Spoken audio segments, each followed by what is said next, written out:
What's good, folks, and welcome to another episode of the Cover One Film Room, the show that gives you the hows and the whys behind the Buffalo Bills. I'm one of your two hosts this evening, Anthony Prohaska, joined as always by Eric Turner. And Eric, super fun episode ahead. Everybody's in good spirits and in good moods about the state of the team. Chill Will says, yeah, man, it's been a rough week. Bills make you want to shout. I like the little play on words there. Yeah, it's all jokes aside, here we are again for what seems like another consecutive week, this time following a loss, whereas the previous week we were coming off a win against the Tampa Bay Buccaneers. But another week, Eric, where a lot of the fan base is staring at this team and trying to figure out who they are, what they are. Some are looking in the silver linings of things. Some are looking as though the sky is falling and the doomsday pieces. I appreciate Linda. She recognizes what's really up, and that's I did bring out the Christmas tree already and have decorated it holiday style, moved the little tree over there. So, and I love her comment. Bills are lame, but love the trees, Anthony. Thank you very much, Linda. You get it. You understand why we're here. But Eric, to bring it all back, yeah, here we are again, with everybody trying to figure out what's going on with the state of this team offensively, defensively. Everybody's trying to find the sole person or thing to blame that's kind of causing the losses that they're seeing and or the inefficiencies and just why things aren't matching up. And that's where we like to feel, where we come in to be able to bridge that gap in terms of the understanding with the hows and whys. But man, Eric, it's rough out in these streets when it comes to anything and everything with the Buffalo Bills. I mean, I think it's because, again, we're all looking for the whys, right? I think you can use a lot of the film and the stats to try to show what is happening, but trying to explain the why is very difficult. And so we're going to try to do some of that tonight. But as you guys know, we say it all the time. There's a lot of variables to this game. We're not just talking on the field. We're talking game plans, staff. A lot of things go into these games. So there's a lot of blame to go around. And I think when you look at this game against the Bengals, I mean, it's again against a really, really good team, and the Bills didn't measure up. And I thought that it did start. If we're going to start on the offensive side of the ball real quick, I think it did start, with the game plan, with Ken Dorsey and his offense. Josh did have a couple hiccups here and there. We're going to show those tonight in the film room. Mm-hmm. But I thought that Lou Anarumo did a nice number on the Bills offense.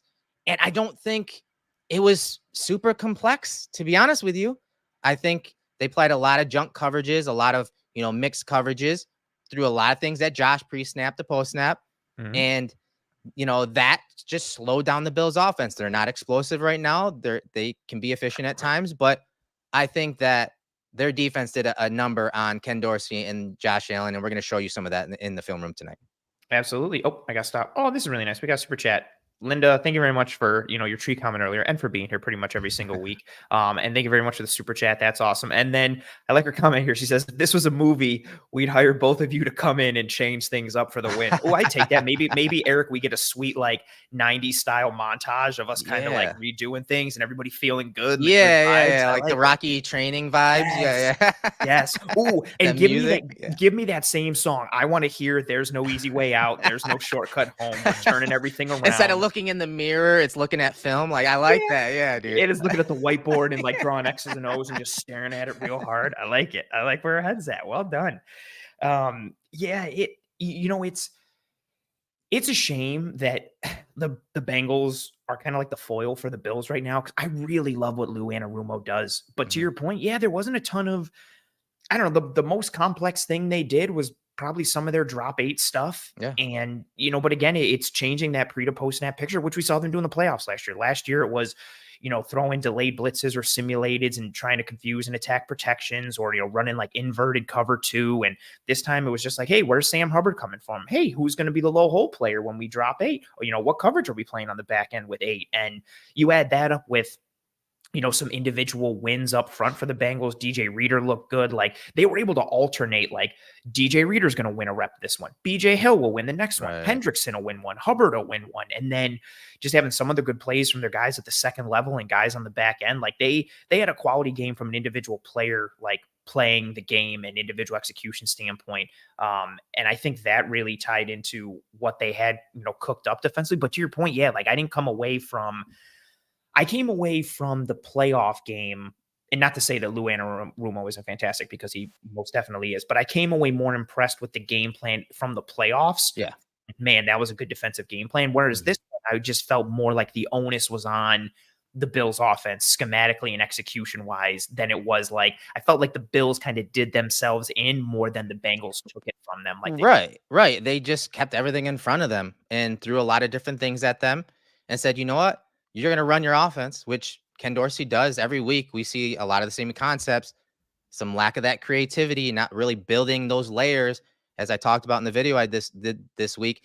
And so a lot of that heavy lifting and that creativity are built Mhm. into some of the adjustment routes and those option routes when really you want your OC to really be scheming guys open. And do guys get open? Yeah, they do. They have the coverage beaters that beat the Mhm. coverages at times and again are efficient At times. at times, but you're not pushing anything down the field. You're not building anything on top of something to make it look like this and run Yeah. that, So there's no layers. There's like a lack of creativity. And I think that's why the Bengals just said, you know what, go ahead and run your offense. And we're going to sit here and let you throw it underneath, make the tackle, and just extend the game. You know what's funny? You mentioned the option route pieces and building on top of things. And I was thinking back to Tavon Austin, I believe, was the one who said it when he came in last year, and he talked about like how complex this Mhm. offense was and what it was from like, a recognition standpoint and diagnosing things post snap and having to be on the same page with the quarterback, things that we've talked about on the show a bunch. And I think at times, actually not at times, like more often than not, have kind of like praised the offense for that, be like, oh, it's Mhm. awesome, and that's part of what we talked about with why Josh Allen loved Cole Beasley so much, because he and Beasley would see the same thing at the same time almost always. And Beasley is a vet in that type of offense and that Yes, in those type of routes, and they work together a lot. That's not necessarily the case with some of the new weapons on the Bills offense this year. absolutely. And then adding on top of that, when you have so many routes or plays that are built upon go out, read the coverage, read the leverage, execute, that's awesome. But it's also like a lot to ask of players Mhm. consistently. And then when that's what you're consistently doing, we talked about it so much with the Bills defense coming out of the loss to the Bengals last year, where there were so many checks Oh and there was yeah, so much yeah. on them mentally that it was kind of like paralysis by analysis Mhm. type of thing. And I'm wondering if maybe is that creeping up into the Bills offense a I little bit just type of thing? Because you coined it however many games ago, like Dable was more of a schemer, whereas right. Dorsey's more of just a designer. We talked about it so much on the show. Like to the left is your cover two beater, to the right is your Yeah. cover three. Go out and read it, make it happen. And maybe that lack of schemability again is really starting to like kind of rear its head with this offense. Yeah, unfortunately, it has, and I think when you have those type of adjustments and that many and volume of adjustments for a wide receiver, it's taxing. They can't play fast. Look at how They're when we had Isaiah Hodgins in with us, like the yes, simple like 5 yard hitch route completion, he was reading like three things just to do that right, simple little route. right, and so they can't play fast, and go back and listen to the post game interview with Gabe Davis after that Tampa Bay game, which all of us praised, like holy cow, that was completely Mm, different than what they've done. yeah. The first thing he talks about is the simplicity of that game plan and what they were doing. They were allowed to play fast. And so I think that's something that's stuck with me the last couple days when looking at some of these plays. As you're going to see tonight, there's some option route stuff we're going to show you. Yeah. And again, praise it. But Mhm. there are times where when you play in these big games against these very good defensive coordinators and talented defenses, those players want to play fast. They don't want to have to continuously read the leverage of a guy and, have to adjust a route every single play because that's taxing on them. They can't play as fast. But it also leads to some of those issues where if the two receivers aren't reading the same coverage and the same leverage, what happens? Those spacing issues arise. They Mhm. trip over each other. They're too close together into the boundary. Like those details are happening so often. Those mismatches and issues are happening so often. And to me, that falls on the doorstep of Ken Dorsey. And so that's why I vented a little bit in the video I did this week on him and, Mm. pointed the blame at him a lot. But I just feel like he's got to scale some of that back and start scheming for these guys instead of leaving it up to them to decide what routes unfold versus X coverage. And we've seen him at times provide kind of the easy buttons for Allen in the offense. And it Mhm. seems like when we started to get more sprinklings of those easy buttons, it kind of seemed like we were on track for that. And then it was like, nope, psych, we're gonna Yeah. kind of pull them away and we're kind of go back to the, what brought us here. But to exactly to your point, like in these, and this has been the issue with the Bills really the past several years, not just holistically under Dorsey, but if we're just talking these past 2 years, it's these big game performances when you're going up against the Spagnolos and the Anarumos, or it's a playoff game and everybody has who you are on tape. They have the ability to scheme against you and Mhm. game you up. And if you're just going out there and doing that whole like, hey, we're going to go out and read it. Here's your beater to this side. Here's your beater to that side. You not only have to have Josh Allen has to be on the same page as Yeah. however many receivers. So, and that I don't think people grasp like how that's a hard thing. Imagine you're a receiver and you're coming off the line. You have to read what's happening pre-snap from a coverage standpoint. Then you have to diagnose it post-snap and make Mhm. sure you're understanding what coverage it is. Because based off of what the coverage is, that changes potentially what route you're going to run. Then you have to ID the leverage of whatever defender is in front of you to make sure you get yourself open and you Right. uncover. And then at the same time, Josh Allen has to see everything that you're seeing basically at the same time so that you're on the same page. And if you just throw something as simple as pressure up the gut or a disguise in coverage. If Josh Allen thinks it's going to be cover 4 and it's cover Yeah. 6 and he goes to the wrong side, that's a problem. If he thinks pressure's coming and it's not, if he thinks it's man and it's zone, all these little That like, margin, yeah. yeah, it makes that margin for error so small and it Yep. makes things so tight. And it's just like at times dropping like one little drop of colored food dye in the water, and that one little drop changes the color of the entire drink. Yeah, and it's something we're gonna examine in the film room with the offensive film tonight. We're gonna talk about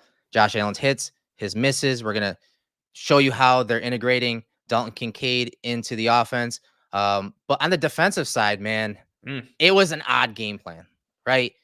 Blitzing Burrow, and they blitzed him 30%, which I don't think is mhm. absurd. Yeah, not crazy. And to be honest, I kind of like I can reason why they did it Yes. because listen to this. Okay, so they blitzed him 8 times on first down, 4 times on second down, and 3 times on third down. So a lot of this stuff was on the early downs. They obviously understood, especially once some of the injuries happened when you're talking Bernard being out, and Mm, them rotating guys on the back end mhm, at corner and whatnot. They we've known that the Bills have struggled to get pressure for a few mhm, weeks now. mhm, And mhm. even when they've called blitzes, they haven't necessarily affected the quarterback that they intended to. Yeah. So I think early on, blitzing him 8 times, Burrow completed 6 of 8 for 68 yards. Second down was he was 2 for 4 for 48 yards. Third down, 2 for 3 for 37 yards and 1 touchdown. But those early blitzes were to try to get them into some negative plays Mhm. behind the sticks. So then they could bust out those exotic rushes on third down that we both kind of chronicled on Twitter. Some of those Yeah. odd front looks and those cool extra DNs inside, Floyd Oh, yeah, twist, I would say pirate stunts, the all that Floyd fun one was stuff. so nice. Yeah. Yeah, which got Joe off of the spot Yeah. later in the game. So that's when they started to settle in. But they had answers. Joe Burrow had answers versus most of the blitzes that they sent, especially early in the game. And that took away from, I think, their overall game plan. And they just weren't able to they got settled in, but they were already behind the sticks and behind on the scoreboard by the time they settled in. And of course, the offense didn't complement it well. No, complimentary football, everybody's It's favorite real. buzzword. It's funny too, I think of that I think it was on the very first offensive drive for the Bengals. They run Dodson starts to show right before the snap, so it's basically a simulator pressure, but Shaq Lawson drops off and Tim Settle wins quickly. Like he crosses gaps and he bears right down, Yeah. and Burrow just hits Irv Smith on a quick little turnaround and it's boom right there. Right. And I literally I watched it on the replay when I was watching the game live and I was like, damn it. Like I just felt like another game where Burrow's got the answers and he's ready to get the ball out quickly. And there were a couple times later where coverage made him hold on to the ball and he either had to evade or got bailed out with certain calls. But yeah, to your point, like I understand them going with that attack minded piece, especially, putting it in conjunction with we're not feeling confident in our ability to stop the run with light boxes with our defensive line. So we're looking to put an extra body in the box in general and try and come forward and play that way. But I have less of I don't love the game plan more from the perspective of the players just didn't seem like they were able to execute it. And just like guys just not winning up front was really Mm-hmm. disappointing. And at that point, if you're not getting that result that you need. I feel like that pivot kind of has to come. And, granted, to your point, they did start to settle in like as the game started to go along. But I mean, at that point, it wasn't meshing with what was happening on offense. And at a certain point, you were just kind of waiting for that defensive levee to break. But I think all things considered, like, the Bengals are a very good football team, and they've looked much different as Joe Burrow has gotten healthy. But all things considered, with all the injuries and everything, I thought the defense really played a decent enough game. Like, I know what the EPA says, and I know it's frustrating that they're giving up these long drives, and because some of the teeth have been removed from the defense. But considering the injuries, both in terms of quantity and quality and importance and position that they've happened at, I really think the defense played a good enough game to get them the W. Again, this is I don't want to point to the one thing because everybody's already calling for his head. If Von Miller makes that tackle on third down, like the Bills potentially get the ball back, who knows? And that's the thing. If Dalton it's the Kincaid timing, right? Yes, exactly. It's the timing of when the defense actually crumbled. It's late in the game where that's happened a few weeks. One of our guys in the Slack channel, broke it down by quarters. And, a lot of the times you hear McDermott talk about complementary football. The offense and defense aren't on the same page throughout the game. But then the offense gets going in the fourth quarter, and the defense just needs to make a stop, and they couldn't. Even the Giants game, the Patriots game, the Patriot game, and the Giants game could have went the other way quite easily as well. So it's the timing, and it is complementary football. It's a buzzword, but it's a real thing, guys. And complementary football is not just offense and defense balancing each other out. We talked about it a couple weeks ago. It's about in game too. In game, if you get up a certain amount of points or down a certain amount of points, you have to change a game plan on each side of the ball to complement what is happening on the scoreboard and to complement the other unit, offense or defense. And so that happens in game. It's very fluid, but it also happens, obviously, going into a game with the initial game plan and strategy.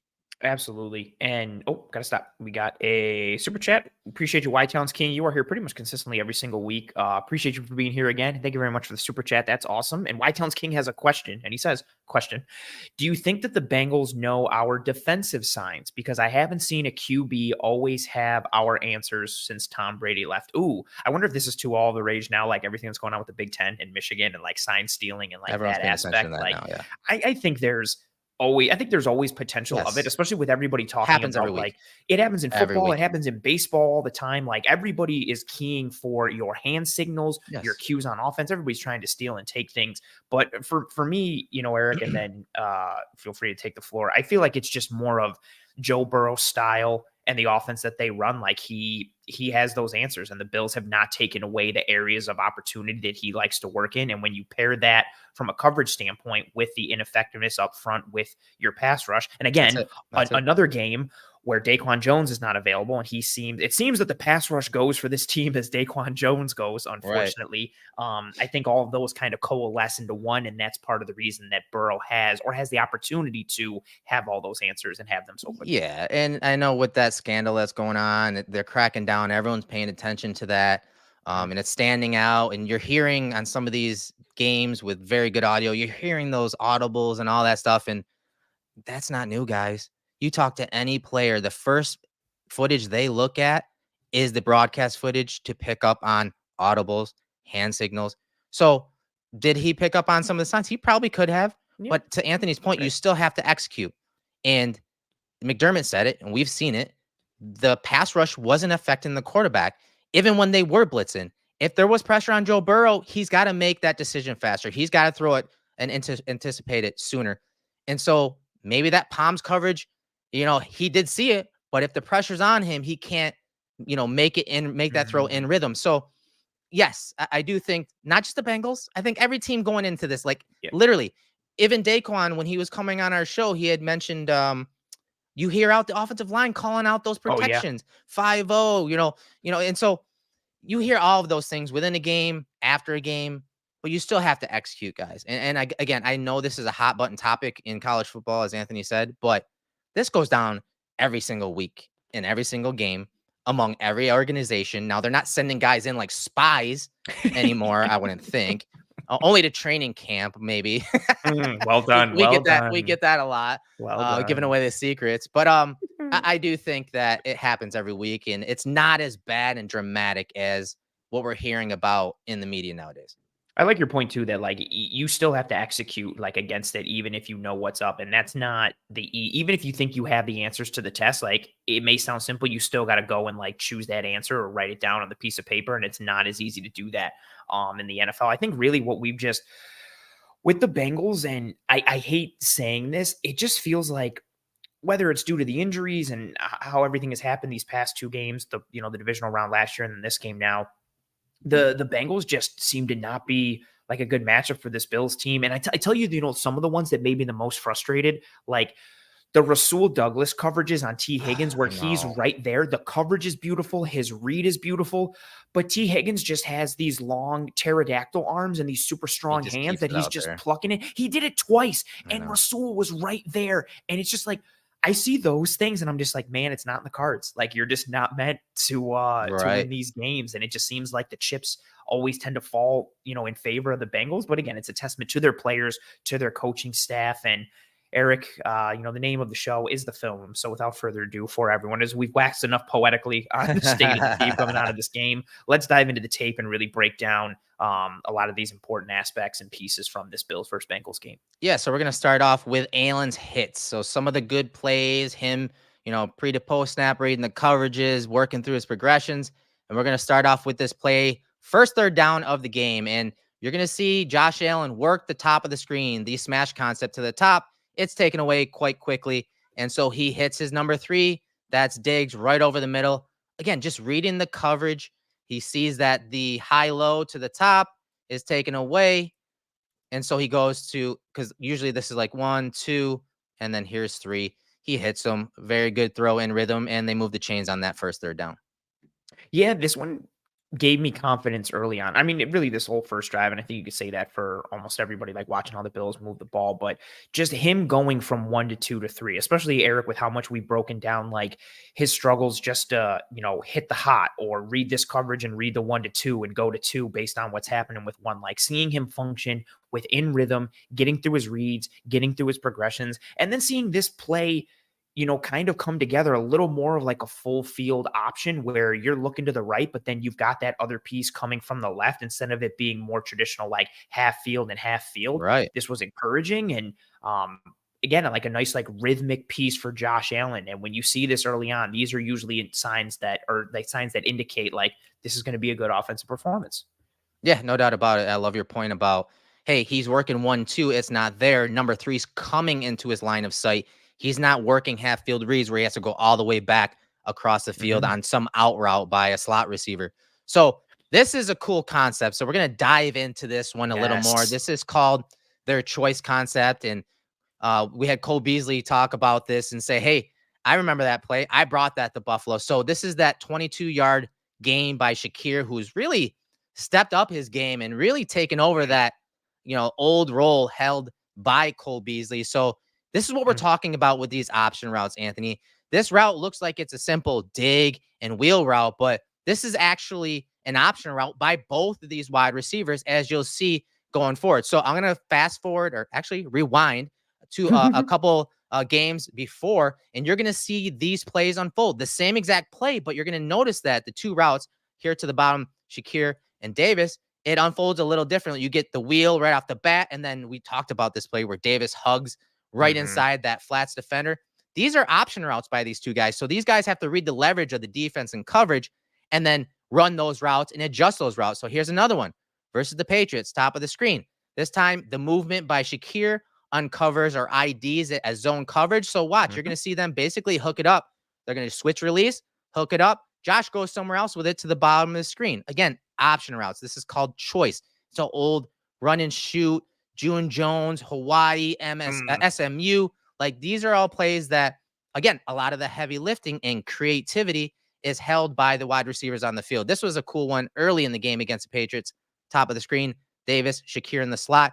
He kind of follows right behind Davis. Mhm. You see Davis kind of come in there, and that forces the defender over Shakir to play over the top. So then now Shakir, again, reading that leverage and adjustment, sneaks in right behind the Davis, and then the throws on him. So these routes they're really everywhere, Anthony. And it's one of those plays that they run a lot of, especially when they want to, play or seeing man coverage.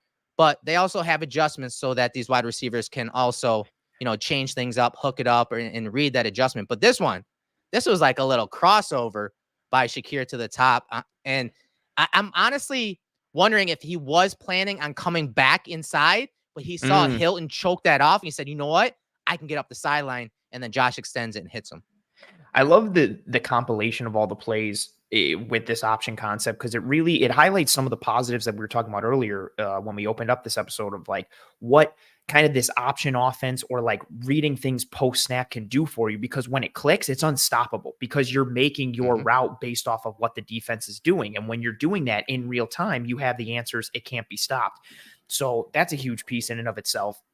And then, yeah, Eric, like, not only the route, I first want to talk about who it comes against. Like, Mike Hilton is one of, if not the best nickel corner in all of football. Like, on any given week, him, Taron Johnson, Kenny Moore from the Indianapolis Colts, who had 2 pick sixes last week, they really highlight like some of the best nickel and slot play in the NFL. But on average, like, Hilton for me is the best when it comes to everything that he does. So Shakir working this route against the best slot corner to me in and of itself is tremendous.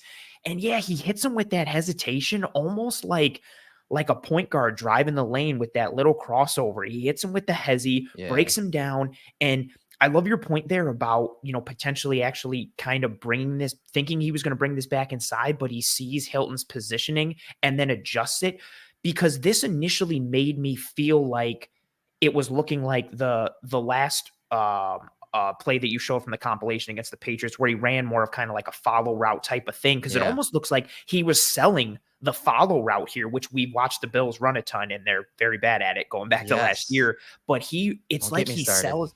Yeah, I know. Don't get me started with the McKenzie spacing and those throws. Yeah, no. What's worse, that or mesh? Think about it and give us an answer later. Mesh is worse just because of the recency bias.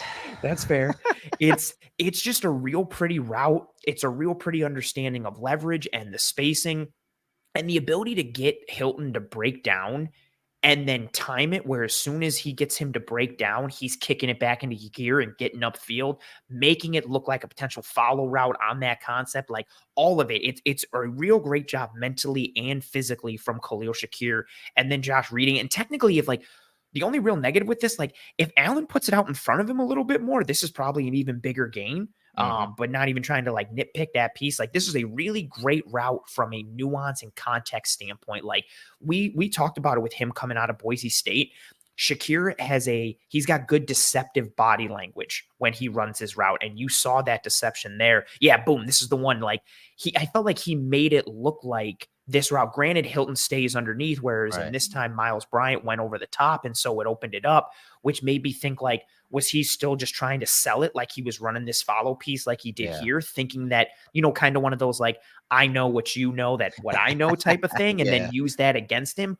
Or maybe it's that, or maybe it's just a really beautiful route. But man, that was real pretty against one of the best, slot defenders in the entire NFL. Right. And here's another play by Shakir, 23 yards on a very QB friendly play. So 1st and 10 situation. We're in the second quarter, 1:37 on the clock. And so you see Josh find Shakir, but he's not open. I mean, Hilton's sitting right in this passing lane. That's why I love the adjustment to find space over the middle. Josh slides in the pocket, which you'll see from the end zone angle beautifully, and hits him, drops that arm angle a little bit and hits Shakir down the middle of the field. Once again, this is not a play that is schemed open. All right. This is not open at all. You see Josh initially peeked down to the bottom. I think he wants to hit Davis on this post, but the safety does a good job staying over top. You got the corner in his pocket. So he's kind of bracketed. There's that cone coverage, 2 over 1 there. So Josh goes to the top of the screen. And once again, Shakir's not open. He extends the play to the middle of the field, and really nice work on this play. Shakir's been coming on, man. I know AQ is happy about that. Yeah. Aaron's loving him some, Khalil Shakir. And it's been nice to see Shakir coming on at the same time that Dalton Kincaid is kind of coming on. We're seeing some semblance of reliable, like, options outside of Stefon Diggs. And we know what Gabe Davis can be from a deep threat perspective. And when, Dorsey gets him on the move a little bit in some different positions. So it's nice to see other weapons starting to come on. And this one is so subtle and it's like such a small thing, but this one was, I like this play for Shakir more than I did the previous one, even though he broke down Hilton. Like, this is just so smart. Like, you come out of this route and you sit and you turn around and just see, oh, hey, like my field of vision to Josh Allen is blocked by Mike Hilton, which means Allen's vision to me is blocked by Mike Hilton. And just Let look me at this just move a spacing. little bit. This also makes me angry. Look at these 3 routes right here. Yeah, it's not great. Like where this gives this, I was to say too, like Shakir kind of provides the only outlet for Allen at this point. And yeah, like look at the area of the field that It's they are not crazy. attacking, which in this instance kind of works out for Shakir because Yes. he just sees all the field that's available in the Red Sea there that's kind of parted, and he makes his way towards it. It's a great job from Shakir and Allen with recognizing it and changing the arm angle. And these are the types of things that build confidence in a receiver for a quarterback, because Allen makes this throw once he sees Shakir move to space. Like Yeah. Shakir is the one who activates this. This isn't Allen throwing him open. This is Shakir going in that deep sit route, seeing that the window is obstructed and he just sees green grass, moves towards it. Like this is a nice, smart, heady play for finding space for a second-year receiver. All right, on to the next play. First and 10 situation. Second quarter, still 113 on the clock, and this is a play we've broken down many times. It's their too high safety beater concept, and you're going to see them kind of roll into this cover 2 or Tampa 2 type look. Again, junk defense, man. They were throwing all different types of looks, but getting to those base type coverages. But I just like Josh on this play because initially the primary read is Diggs to the top of the screen. But as the play unfolds, you're going to see these guys just flash out to him. And so Josh is like, okay, I'll hit number 2 over the middle, Dalton Kincaid, who we're going to talk about a bunch in this film room. He moves on to him, hits him over the middle, and that's an easy first down play, 10 yards. Bills are moving the ball. Yeah, nice, quick, decisive throw again from Josh Allen in rhythm. He IDs what happens post snap. There's a play later in this game on a similar levels concept where he does not hit Yeah. Kincaid, which is Nope. extremely frustrating. And I got into an argument with someone on Twitter about it. It's again like this is when Allen is at his best because he has that chaos creation ability. But when he's able to just play in rhythm and on time with the play and within the structure, it makes him truly like indefensible, because if he can operate like this and then at the same time like uncork a 30-yard run or some ridiculous shot downfield with the arm that he has, like this really starts to put fear into defenses a bit more. And also good job from Kincaid, like recognizing what's happening in front of him, and he finds space, makes himself available. Allen gets it inside Trey Hendrickson, who's dropping off there as they get creative with their drop 8, or well, I guess in this instance the 7 look there with the blitz. But yeah, nice rhythm, on time, good to see. All right, and talk about rotations and those junk defenses and all the different ways that they got to some of their coverages. Watch this rotation. We're in the third quarter, 12:53 on the clock. First and 10 Oof. situation, 15-yard gain, top of the screen to Stefon Diggs. And this is not a throw that many quarterbacks are even willing to take. So let's break it down from the top here. So it's basically their Haas concept. So it's a seam route and a stop route, but the spacing's a little different with the ball in the right hash. They have them tight. So then when they release off the line of scrimmage, they have to kind of gain width and separate. But the defense drops into essentially a cover 2, Tampa 2 type look. But again, you're getting a different rotation where the corner up top is getting to the deep half. And then you're getting that slot defender going to the flat. So a different cloud covered, type look here. And so this play, honestly, with the way these guys space it, I mean, this is a ballsy throw. This is a ballsy throw. This is a arm arrogance type throw from Josh Allen, but he threads it in there to Diggs, high point along the boundary for a 15-yard gain. This one even got Chris Collinsworth to like praise Josh Allen. Like, Yeah. and like someone made a really good Bills play because Collinsworth just loves to stay hating on the Bills and especially Allen. This throw is so difficult to layer it over that underneath defender. And granted, like Nick Scott is that underneath defender and he's a tinier guy. This is a hard throw. But you know what, Eric? We've seen him make this layered throw to his right a bunch. I think of the one to Knox against Detroit last year. Like his ability to fit The in Dolphins game, he Oh, did along the boundary. I think that was good Knox call. as well, wasn't it? Yeah, on the sale concept. Yep. I think. Yep.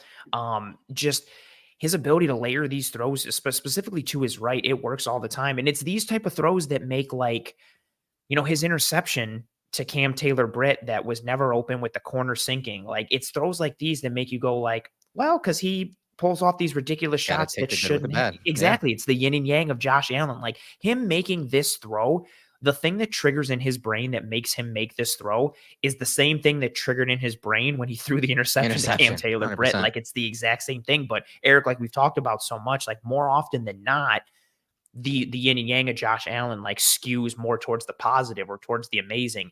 And this is one of those, like, to fit it over Scott and within the frame of Diggs and not have it get too far upfield or put him in danger. Like, that's just such a hard throw from a trajectory standpoint and a velocity standpoint to make, especially too with an injured shoulder. Yeah, 100%, man. 100%. It's a beautiful throw Yeah. and catch. And again, Diggs was running like a stop route, so he's pivoting inside, but Josh leads him out to the boundary and high points it along the boundary. It's just a really nice throw. And speaking of nice throws, speaking of clutch throws, end of the game. We're in the fourth quarter now. 3:36 on the clock. This is a 17-yard gain, a 17-yard touchdown to Stefon Diggs, and it's our easy loan auto sales making it look easy. Play of the game here, and one hell of a route by Diggs, Anthony, to the bottom of the screen. 2x2 set, good eye discipline coming out of the snap and receiving the snap there, looking down the middle of the field, holding that safety just long enough so that he can hit Diggs down the field. Just a really nice throw at the end of the game. You could say maybe too little, too late, but good work, and that's why this touchdown by Diggs and Josh Allen is our easy loan auto sales, making it look easy. Play of the game. Yeah, and Allen just another one of these throws where it's the same as if he just walked it down there and placed it right into Diggs's hands. I'm going to drop the easy brand on the bottom so we can highlight Diggs's route for the people. Route. And just that hesitation that you highlighted there, right at about like the 14-yard line, 13-yard line, somewhere around there, like just that little hitch in the giddy up is all that it takes to make Turner slow down. And then Diggs is just off to the races and creates that separation. It's just that little subtlety, that little hesitation creates the separation for Diggs. And then Turner can go. He actually recovers pretty decently. Like, he turns and gets back upfield, but Diggs has the separation. He accelerates to make the catch. And then Allen puts this in a great spot. And you see Turner, like, he outstretches. He tries to make a play on the ball, but where Diggs is and where Allen puts this ball, it's terrific ball placement. It's kind of your proverbial frozen rope. And again, even though Turner gets beat, he recovers decently well, but the separation created by Diggs is too much. And then the ball placement and the velocity from Josh Allen, all of it working together. And again, it looks easy. It's not as easy as it looks, but regardless, it is our making it look easy play of the game, sponsored, of course, by Easy Loan Auto Sales, who, regardless of your credit situation, they can help get you behind the wheel and on the road to better credit. All their vehicles include a 2-year, 24,000-mile warranty, and they have 3 locations in Buffalo, Lockport, and Niagara Falls. They can get you driving today or tonight. Go to easyloanauto.com to start your accelerated approval. We also have their website and information in our episode show notes, whether here on YouTube or whichever podcasting app or platform you are listening to this show on. Yeah, and just kind of wrap up that Shakir segment from a couple plays ago. Look at the top of the screen. That switch release, choice route. You see Diggs curl it up. You see the wheel by Shakir. Again, they throw these things in. They have those coverage beaters on both sides, and they run it a lot. And now, again, that combination can unfold in several different ways. But let's move on to the next play, and maybe even a prettier throw and play overall, the 2-point conversion. This is our real estate rewind presented by Jonathan Miller of Metro Roberts Realty. And this throw, we've broken this play down several times this year in the film room and years under, with Dable at the helm. They're basically running those crossers in that low red zone. And instead of the defense kind of triple team in Diggs, leaving Davis open, this time Diggs gets his one-on-one. Essentially, he has a guy underneath him, and Allen threads it from this angle. Like, watch him thread this play in the back end zone, away from that trail defender. And I feel like he knew he was going to hit him, but just look at the placement. I mean, right on the hands there for a touch or 2-point conversion. This is my favorite throw of the game. This is, and I guess it's like a short distance and in a game that the Bills lost, but this, when the year is said and done, this will be one of my favorite throws from Josh Allen, to layer it over Logan Wilson and then keep it away from Turner again, who's still in chase mode against Stefon Diggs. And then Diggs, like where Stefon Diggs is, there's no room for error or inefficiency with his hands or his feet. He literally has time to make the catch and then get the right foot down and get the left foot down. And the ball placement is beautiful. Again, like Turner starts to run this down, almost catches up a little bit, but it doesn't matter because of the ball placement and the route from Diggs. You nailed it. Like, this is threading the needle. Again, layering it over a defender and keeping it away from another. Allen sees it and he puts it right on the money. And it's also a nice job from Diggs creating that initial separation when he runs this route by trying to run the corner into the trash and into the traffic going across the field. It's part of, as you show it here, boom, like that little bit is what causes, if you're watching number 20, he starts to bow that, trail in a little bit more because he has to try to cut underneath because he's trying to avoid Gabe Davis. Yeah. That gives Stefon Diggs more of that angle, creates some of that separation. So a nice, smart, crafty, And heady route from Diggs. Heady route from Diggs, but you heard Dorsey praise Gabe Davis in the game about he does a lot of things that you guys don't notice and that create impact plays. You just alluded to that. Watch how tight Davis comes to the top side shoulder of Diggs. And as you said, that forces this guy to go underneath. That is major. That is a big play that no one even talked about. And you saw it several times in this game when they were running those RPOs with that tight formation with him and Kincaid. He's setting rubs on the flat defender. And he's doing things like this that go unnoticed. That forced Turner, like you said, to get in that trail technique underneath and try to undercut it that way instead of playing the high side of Diggs there to make a play. But awesome stuff from Josh Allen and Diggs with the body control along the back line there. And that's why we called this play our Real Estate Rewind, sponsored by Jonathan Miller of Metro Roberts Realty. Yeah, Jonathan Miller uses cutting-edge technology to help you sell your home faster. Professional photographs, 3D virtual tour, drone photos, and videos are all included with each listing at no extra charge. He loves working with buyers and sellers in all price ranges. He donates a portion of his commission from every sale to help rescue an animal. His phone number and information can be found in the episode show notes, whether here on YouTube or whichever podcasting app platform you are listening to this show on. And Eric, one more little quick piece thing about, like, just to highlight the Davis piece that you called out. If you go to the sideline angle, everybody, when Gabe Davis gets to the G in Bengals, you can see him, like, look where his eyes are. He's watching Diggs and the man behind him. He literally plans this. He can see the angle and the trajectory that they're on. And like you said, like how tight he hugs it, it is 100% purposeful. That's him in his route, recognizing what's going on, IDing it, and setting it up. And a 97% of people aren't going to realize that. And it also speaks to, again, like what we've talked about with him for so much, like all the clear out routes that he runs, and everybody's like, well, he doesn't do anything. And so, well, a lot of times he's pulling coverage away from other guys to do stuff. And this one is more of a, I guess, low hanging fruit example to show like the immediacy and the impact of it. And again, like him IDing it in the play and being able to adjust his route to help Diggs get free. That's really beautiful.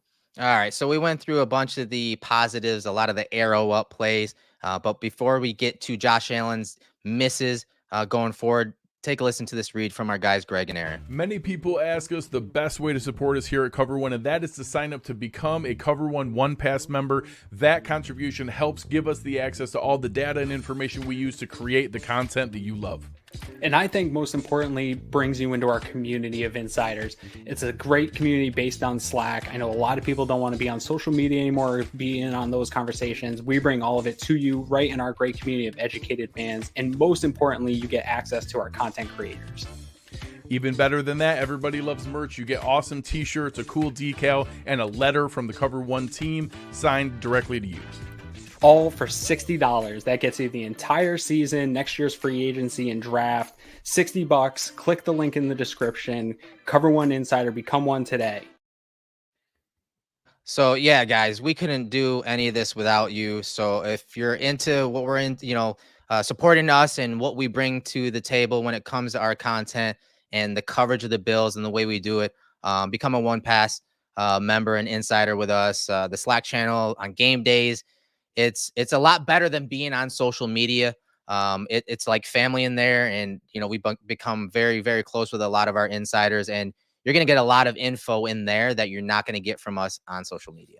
We say it all the time, like, we're an analysis brand in terms of breaking things down, but there are, pieces of information that we have access to. But Eric, to your point, like, we're not about trying to break news and jump stories, but it will get provided to the insiders in that Slack channel. So a lot of the pieces of news and information, that, you see on social media, it's been in the Slack channel for a couple days before that. I also think the big selling point too, like Aaron mentioned there, which we talk about all the time, is that Slack channel, especially now when, like, Twitter is a war zone with the Yeah, Bills, for real. not playing great. Like, it's a safe space to have a conversation about the team with more level-headed expectations and analysis, and more reasonability than it is someone who disagrees with your opinion is going to insult your mom because they're upset that you think something is good when they think it's bad.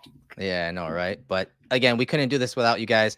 If you can't support us in that way, hey, you're here, you're engaging with us. Let someone know about what we're doing, how we do it, the film we break down, the analytics we bring to the table. Drop a word to someone, let them know what we got going on, here at Cover One. So, all Absolutely. right, let's move on to some of the negatives. So we're going to talk about some of the things that went wrong, whether it's the scheme or the execution. This is a play Josh is trying to look for Hardy down the field. Josh has struggled throwing the passes down the field this year. Is very reminiscent of a few years ago. And I understand why he's trying to hit the post at the bottom of the screen. You're going to see the safety Scott kind of sitting on that route underneath as these, kind of unfold on the crossing routes. And so I understand why he wants to throw it to Hardy. We need a little bit more separation from the wide receiver, and we need a better Mhm. throw. Kind of throw him open, right? If he's getting vertical, like you see him here, you got to throw him open. Throw it to the middle of the field. There's no one in the post. Throw it deep, but give him a chance to run up under it. Josh is not able to. But the finer point here is, did he have to take that shot, Yep. Anthony? Because you see Gabe Davis coming wide open underneath. And again, if Josh just throws it to a spot, man, this is a first down and maybe more. And I think I would call this a miss for Josh Allen. The scheme, I understand the shot call, Mhm. but if it's not there, take the profit here. He had Davis wide open. Yeah, I'm in a similar boat. Like, I don't mind the shot call with where they are 1st and 10, kind of backed up a little bit, kind of tendency break and go for the shot there. So I don't mind the idea. But again, even if you just go with that, the ball placement is not great. The throw isn't great in terms of where he puts it. Like, you can see where Hardy is in relation to a Awuzie, and there just isn't that separation to be able to push that ball straight down the field and vertically. Like, you can lean that more towards that right hash, kind of give him the Yeah. opportunity to run under it and run away from a Awuzie, who, again, he's got like outside leverage on Hardy, so kind of put him away from that, throw him open. But my bigger thing is that second point you put there, like, hit it underneath. And even if you don't want Gabe Davis, that's fine. Look at the flow of those 3 Bengals defenders all in a straight line right there. Check it down to James Cook and just let him go do some stuff because he's got some space. Like, at worst, you're probably looking at, I don't know, a 7-yard gain for James Cook, like something around there. And I will take that profit on first down, even if you're, if he's processing it and he sees, Nick Scott kind of sitting underneath on Diggs or over the top of Diggs, and maybe he thinks like, okay, he's going to come and nail down. I don't want to throw that ball. But again, I still think, to your point, he can get that in there. Yeah. Cool. Look at the flow of the defense. Take it to Cook. I don't love the execution on the throw, and more importantly, I don't like the decision. I don't think you needed to push it there when you've got other options underneath that are significantly open from an NFL standpoint. Yeah, hands down, man. Hands down. So you referenced this play earlier. 2nd and 10 situation, 2nd quarter. Bills again backed up, and they run their Gotti concept, and it's the Cole Beasley, Gabe Davis special, but this time it's intercepted by the Bengals. And again, this is another one of those plays that they've had a lot of success with. We're going to talk about it with Dalton Kincaid. These are option routes in the slots. You see the leverage of that defender on Diggs. And more times than not, I mean, Josh has hit this pass to Diggs, to Beasley over the years, to Shakir as of late. Just take that. You can take that. And I understand what he's trying to do, because we've praised him for him trying to bait this corner to trap it so they can sneak this into the honey hole. But you didn't have to do it at this moment in the game. Take it to Diggs. And if you don't want to throw it to Diggs, you talked about having options on the last play. I mean, you got a check down, you got a breaking route here. They're running mirrored concepts, so you have that down there too. So there are options on this play. And Josh, again, you take the good with the bad, but this was just a badly placed ball. Initially when I saw the game, I was like, that's a bad decision. But when you watch the all 22, you're like, I can go through the process and why he did that.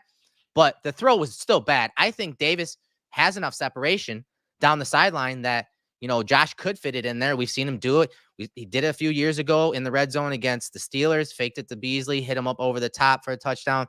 Did it against the Niners that very same year. It's a successful concept, but the execution all around was just bad here. Yeah, I echo everything completely there. Like I don't love the decision, but to your point, and like we've talked about, we've seen Allen pull off these ridiculous hole shots before that makes you go like, okay, I can understand why he tried to do it. But if he's going to make this throw, this needs to be more, Ken Dax Hill, that split field safety to that side. Is he going to make a play on the ball or make a play on Gabe Davis at the catch point? Like that's what you need to put this up the sideline and upfield to the point that it's either Davis coming down with it if it's a perfect ball, or it's a contested catch between Gabe Davis and Dax Hill. He underthrows this horribly. And to your point, like there's a quick little microsecond of potential hesitation from Cam Taylor-Britt, that outside corner there. But for 99.9997% of this, he's sinking the whole way. Like he pushes Gabe to the sideline and squeezes him and then just keeps sinking. His eyes are on Allen the whole way. This throw is never open. But if you're going to throw it, you can throw him open like you have done with some. I mean, we showed the ridiculous throw to Diggs earlier where he layered that in there. Like we know he's got the capability.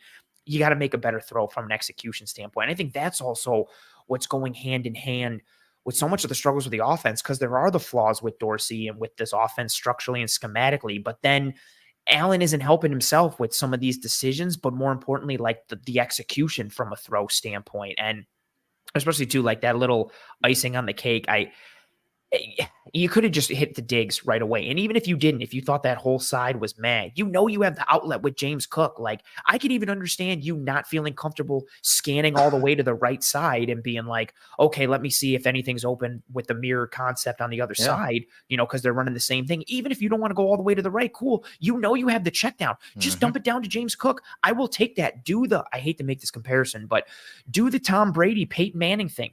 Tom Brady to James White or Danny Woodhead. Peyton Manning to Joseph Adai 75 times in the Super Bowl against the Bears. Like just take those cheap, easy yards if you don't feel comfortable with the throw. And you didn't need to throw this ball. You could have hit Diggs on that side. There's a multitude of other decisions that could have gone so much better for the Bills on that play. Not even talking about the poor execution of the throw. And especially at that time in the game where like you can't turn the ball over there. You're already behind. You're in Cincinnati and you turn the ball over and put them basically in a red zone scenario right off rip. Like you can't have that. Yeah, not with the defense and how they've been reeling, as of late. So hold on, real quick. I'm sorry. I have to. Yeah. Kurt's comment here. Kurt says Allen's trying to clean up Dorsey's mess and he's making mistakes. Putting this on Josh is silly. That all. It's a cop-out. If you want to talk larger scale and have a whole like meta conversation from a wide scale range, very understood. If you're talking about that individual play, that isolated incident, that is 100% on Josh Allen. Trying to somehow turn this and put it onto Ken Dorsey. And this is coming from two people who have criticized Dorsey a lot. Yeah. That play is 100% on Josh Allen. Sorry. Yeah, come on. No, that's nonsense. I'm sorry. I agree that there are times where Josh Allen, the playmaker, erases a lot of bad plays, bad design. He does overcome and play above the scheme a lot. Yes. And that's not just for Dorsey. He did that for Dable, a good portion as well. But to say on that play, that's not going to apply here. I'm sorry. There were options there. He didn't have to push it down the field. So disappointing. All right. So here's another one. Third quarter, 5:54 on the clock. 3rd and 6 situation, money situation. And I want you to watch the bottom of the screen. And Kincaid's running an out and up. And this is a play that we've seen them run several times. You saw the Bucs even break it up in the red zone where he's kind of sneaking out the man coverage and trying to, run behind the stem of Diggs. And then they're building it up the sideline and kind of wheeling him up the sideline on the out and up. But as you can see, Josh stares Kincaid down. This is not open. This is not open at all. This is taken away. This is taken away. What are you doing? Move to 3. Move to 3 on that in-breaking route, that slant route by Shakir. Instead, Josh stares Kincaid down, and then he's trying to extend the play, and they have a spy on him. He gets chased down from behind by Hendrickson. This is just bad play from Josh Allen.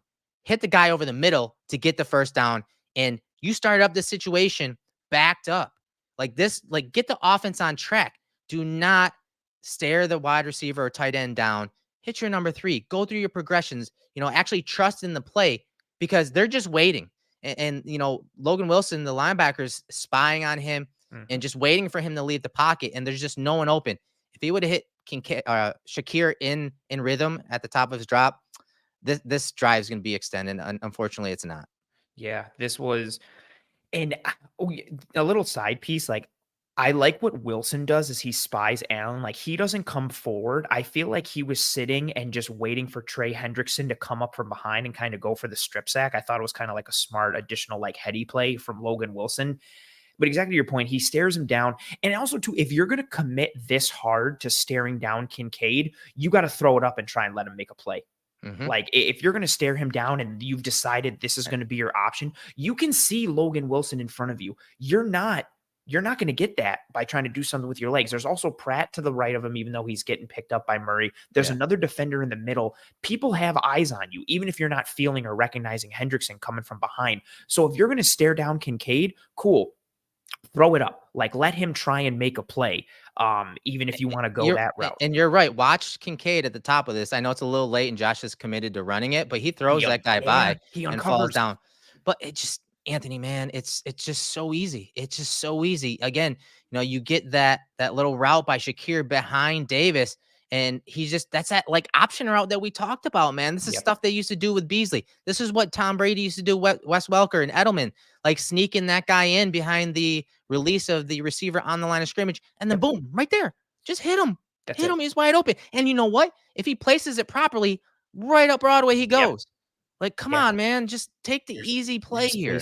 There's the profit. Like, and again, this is another one that kind of ties into where Shakir's route is coming into the middle of the field. So this isn't like something's, to the numbers to the left and to the numbers to the right. Like this isn't, you don't have to turn all the way back to the right, change your body position, figure anything else out. This is just crane your neck a little bit to the right, turn a little bit and just hit Shakir. It's coming. It's there. It's the easy profit. It's just disappointing. And like these pieces are what compound like the schematic things we see. Like it's just disappointing to see Allen playing like this, especially when he's uncorking some of the most amazing, ridiculous throws. And then you see this kind of simplistic QB, 201 or 301 here that you're just like, man, just like you said, just take the profit. Oh, this one, I hate this one. This is my biggest frustration. This one here. Yeah. We broke it down earlier. Diggs was taken away at the top of the screen. Hit number 2, Kincaid on the in-breaking route. Why doesn't Josh do it on this play? You see Pratt flash to Diggs. You see the corner that's on Diggs. Drive on the ball. Why isn't hitting Kincaid right here? He did it earlier. That's what's so difficult about this offense is like, yes, there are some pretty simple coverage beater plays. This is one of them. But there are times where Josh could still get yardage. And this time he just railroading the progression. He just blows by the number 2 here and is looking to the bottom of the screen. And there's nothing there. And so on 2nd and 1, you had the play to move the chains. But for some reason, Josh just works right past Kincaid. Like, look at him. He's wide open. Hit him over the middle, for God's sakes. What is so scary about throwing over the middle this year? Like, we need to start attacking the middle of the field more. You have a weapon coming open over the middle. It's there, and he's got space. Just hit him. You hit him earlier in the game. Hit him again. There's 2 parts that drive me nuts with this one. One, it's what you just said. Like, you hit him earlier on a similar concept. Do it again. Like, what the hell? But 2, so he looks to Diggs. The reason he comes off of Diggs is because Jermaine Pratt, number 57, exactly, drives on that throw on the attempt to Diggs along with the corner on the outside.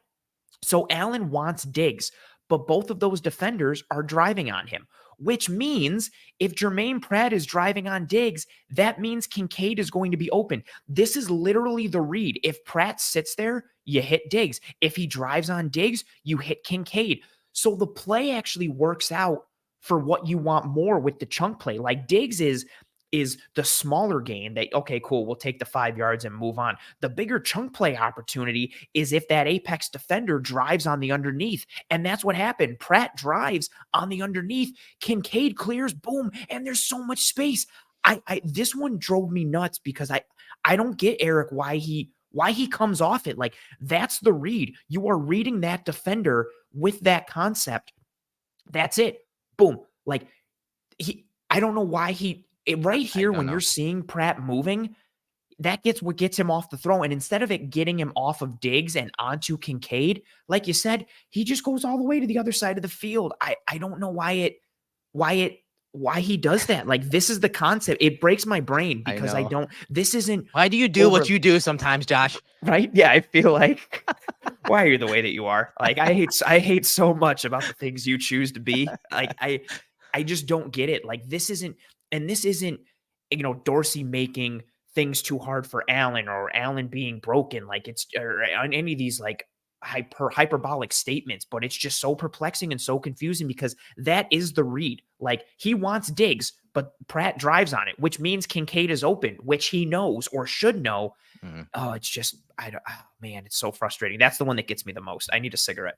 Yes, it's frustrating because, again, you spend that first round pick on a tight end, and he had several opportunities in this game. We're going to start breaking some of his film down right now, but he could have had more. There's more meat on the bone, and you saw that play. So, while he did bypass Kincaid on that play, this was early in the game, first quarter, 6:38, a 13-yard gain where he didn't. And it's that Gotti concept. It's the same concept that they ran to Diggs and Davis, and it was intercepted. It's the same thing. So top of the screen, slot route, option route by Kincaid. And you can see the linebackers inside. You have the safety and outside corner and off coverage. There's a lot of green out there. So you see him slow play it and then snap outside. Ball's on him. Really nice placement. He can do something after the catch. He turns upfield and they're able to move the chains. I'm excited about this guy. We've talked about it week in and week out. He needs to be one of the top target getters from here on out. Even when Knox comes back, Kincaid should still be number 2, really, when it comes to targets in this offense. And like the last play, especially if we're talking over the middle of the field, unlike this one that is outside.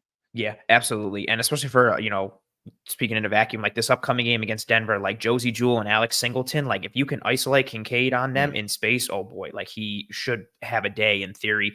This one's really nice. Like, I don't have too much to add. I just really like how he slow plays it. He understands the spacing and the leverage. And then the way he just snaps it off, finds the space. And then the good ball placement from Allen and Kincaid, that fluidity like that we talk about all the time, his ability to just catch with his hands, tuck, and get upfield. It's so smooth. He transitions from pass catcher to ball carrier so quickly and so smoothly. He's got good, efficient movements. Like, there's athletic technicality to what he's doing in addition to his ability to read coverages and leverage. Yeah, no doubt. And so we're going to go to another play from Kincaid. This is an 11-yard gain in the third quarter, 1st and 10 situation. These RPOs, once again, that we loved from the Bucs game. And we talked about the option routes at the beginning of this breakdown, Anthony.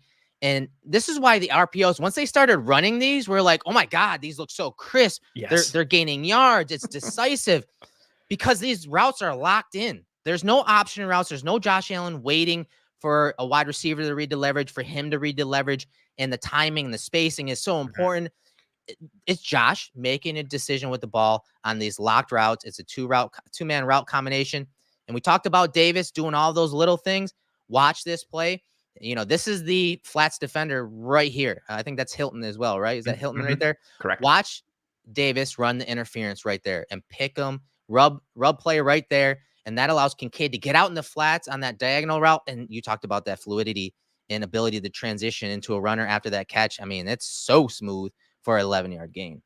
Man, these RPOs, these last 2 games, like, have just really started to click a bit for the Bills. And I'd like them to get into it more from the perspective of like that locked idea. I really like how just it simplifies things. And whether it's, the glances or the free access to the outside, like, you highlighted too, like, what does this come with? Like one of our favorite run concepts that they nail, like the tackle wrap, that dart play. And then Allen is reading to the right here. He's got the edge coming off, and it's just a simple, and especially too with Hilton over the top there, like, where do I go? What do I do? And this is also too where it presents, like, again, we go with this idea of like the modern day triple option. Like, it just gives you so many opportunities. Like, you can hand the ball off. Allen can throw it. He can keep it and run. Like, there's all these pieces that screen to the bottom, which we saw early in the game. Diggs broke it. Yes, like, oh yeah, where he gets like kind of slingshotted forward and doesn't go down. Like there's all these options based off of the defense's leverage, but it's not options for the receivers where it can lead to too much Bingo. thinking and too much headiness. It's just a one-stop shop thinking for Allen. And he There's only has to, layers. There's exactly. layers, right? There's layers on this play. Yeah, like much like onions and ogres and parfaits, layers are good, and everybody loves parfaits, everybody loves layers. And the Bills running into this a bit more and kind of using these pieces, I think starts to simplify things for Allen for this offense. And again, that Gabe Davis piece is brilliant. And Davis even sells it a little bit like Hilton is the one who knocked him off his route, like he throws his arm up in the air. It's a nice additional sell from Davis as he kind of runs interference and obstructs Hilton. But, Allen is comfortable in this world, and there's tons of space underneath for Kincaid. And that's too where you want to get him, right, Eric? Because when you get the space, when you get the ball to Kincaid in space underneath like that, you got corners and safeties trying to make a tackle on him. And we've seen him punish those dudes and make plays against them. Oh, and also we got a super chat here from Colin Clifford. Colin, thank you very much for being here. Yeah, and thank you very much for the super chat. That's awesome.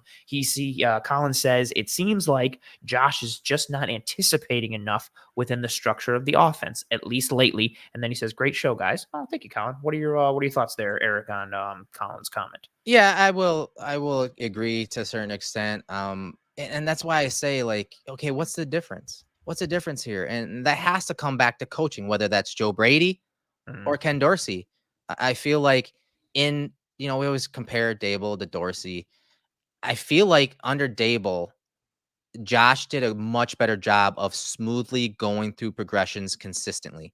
And we're just not seeing that as consistently in this offense. And again, I think that comes back to the coaching staff. And yes, Josh has a hand in that. But I do think that something's missing here. And that's where I said that, in the video I did, the devil's in the details. Like, those details are being lost at some inopportune times. And we saw it in this game where Josh wasn't pulling the trigger. There was a play over the middle where they're trying to build on their mesh concept, but they kind of pivot those guys back out to the boundary. And there's a slight little window over the middle of the field to Kincaid that Josh could have pulled the trigger, but he didn't. I think that was third down too, right? Yeah, 3rd and 2. So there's opportunities. Yes, some of the blame does go to Josh, but what's different? What's so different about this year versus prior years? And I think it has to come back to the coaching staff, and the blame does go to Josh Allen as well. So I do agree to a certain extent. Yeah, and I think that's what's so frustrating with all of it. Like there is no Band-Aid fix, because it's not this one small core thing. Like it's a multitude of individual pieces that all add up and kind of lead to the situation where the Bills are at right now. And granted, if you could fix some things at the top, the potential positive trickle down might cure some of the pieces, but it's not this just simplistic, oh yeah, just turn this dial and everything switches. It's a layered problem, to tie that back to the ogres and onions and parfaits. Very nice, very nice. All right, so on to the next play. 3rd quarter, 1:45 on the clock, 1st and 10 situation. Again, studying Kincaid. This is a curl swing concept to the top of the screen. Cool little concept, honestly, because then you have Diggs from the slot running the over. Something that the Bills ran a few years ago in Seattle when McKenzie hit I think it was the Seahawks game where McKenzie was up over the top. Same type of thing, but man, that transition, once again, at the top of this route on the curl swing, watch Kincaid, boom, good body language, shows his eyes, shows his numbers. Josh hits him, but then as Wilson is coming down to make the tackle, just he just does this all the time. Smooth pivot back inside to gain a few more yards and to get the first down. Man, it's just too easy with him sometimes. He just knows where to go with the ball once he catches it. It's just so smooth, and he's able to move the chains, man. I'm excited about this kid. He's going to be so much fun to watch for the next few years. His feel for players and spacing and how he's able to translate that recognition to movement physically, again, it's just impressive. We saw it in training camp. We saw it a bit in the preseason, and it translating and happening in the regular season is just awesome. Like that's the big takeaway for me. Like as he makes this catch, he's already planted on his right leg, but he makes the catch and he leans into it, which gets Wilson to keep committing. Yeah, literally, he tries to skirt, and doesn't, slides. You see all the little rubber pellets clicking up there. and just gets around him and gets upfield. Like if Dax Hill, number 23, isn't there to make that tackle, he's turning the corner and getting upfield easily on Wilson, maybe even potentially on Pratt, although Pratt takes a good angle. Like that type of feel, not only the understanding to like sit and immediately turn Look at once. those eyes. Like as Yes, soon as Pratt is showing that body language, he's gonna flash out to the flats. Like look at the eyes and body language. That's beautiful. it's beautiful. It is beautiful. And you know who we saw like move like this when they got him? Emmanuel Sanders would Mhm. operate like this for the Bills, especially on this type of concept where you kind of running that snag route there. But Sanders was this well-traveled veteran who ran in all these very professional offenses with coordinators and quarterbacks. And so it was like, oh, like that's why you bring him in. Like Kincaid showing flashes of that already in year one in week 9. It's just really impressive to see how he moves like that feel as he's making that catch.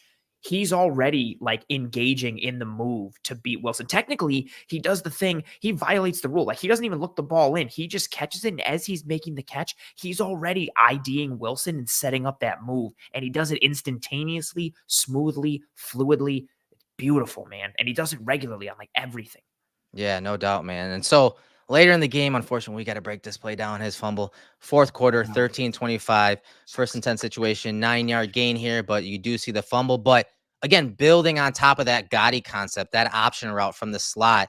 And this is just one filthy route. It's a route we saw from him. I think it was a preseason against the Steelers, Yeah, right? he was cooking everybody. Yeah, cooking everyone. And so, we showed that play earlier and Pratt was, kind of late to get out there. So watch him buzz out and try to close that distance down. And then you get the crossover from Kincaid, but Pratt gets the final say on this play as Kincaid transitions up the field. He gets his legs cut out from under him. And then Pratt with like a really nice punch out causes the fumble. Disappointing ending to this play, but man, that route running was pretty sick from the tight end.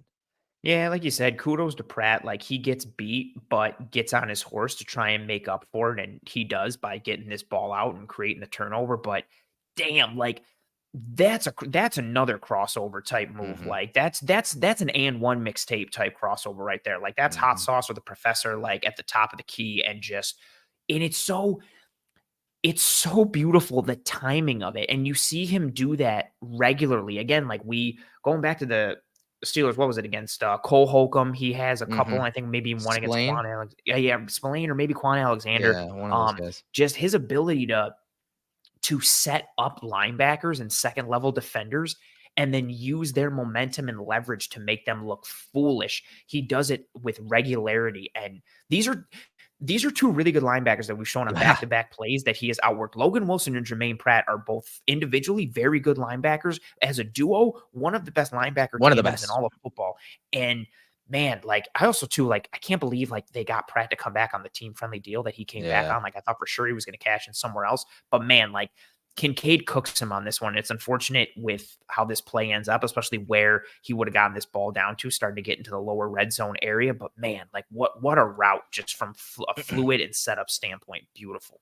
Yeah. So again, it was a really good game from Kincaid, and we hope that we're able to see him play like that going forward. So we want to flip to the other side of the ball for a few minutes to kind of give some kudos to our guy Aaron Quinn's cornerback here, Dane Jackson. So we're going to take a look at some plays from Dane Jackson, and I want to get your thoughts real quick before we start the film on his play.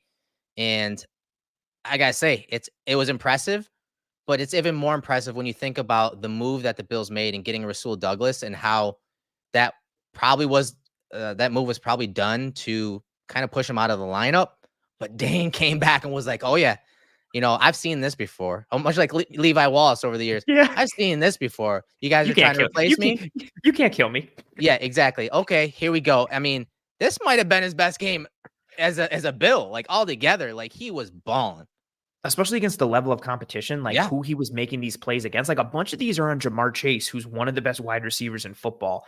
And yeah, I mean, I love the performance like so many of us did. I've never thought that he was as bad as the rap he got. He was one of only 17 players in the entire NFL last year that had double-digit pass breakups. And that's on top of all the missed opportunities that he Right. had in with making plays on the ball when he had that bad like 3 or 4 game stretch. But he's usually a very sound tackler. He's responsible in coverage. He's really good. at that palms, trap type of look underneath, but we saw him making more plays deep downfield in this game. And so the plays he was making in a vacuum in and of themselves were impressive, but considering the caliber of receiver that he was making them against, man, and it started early with this one right on that first drive, which, if you get, Tim Settle's playing football too hard and it's a roughing the passer penalty on him. And also too, like, kudos to Settle for basically beating his man in 1.5 seconds and getting upfield on Burrow.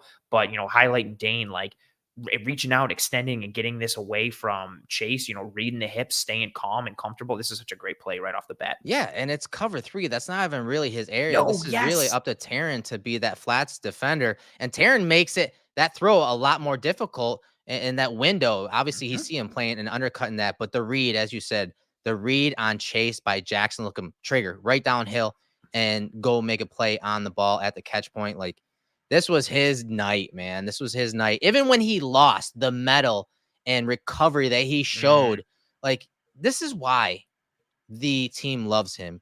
There are plays in this game where he came up and made some hella good tackles in the run game. We're not going to cover those, but that's nothing new for him. Like, that was his wheelhouse, early on in his career.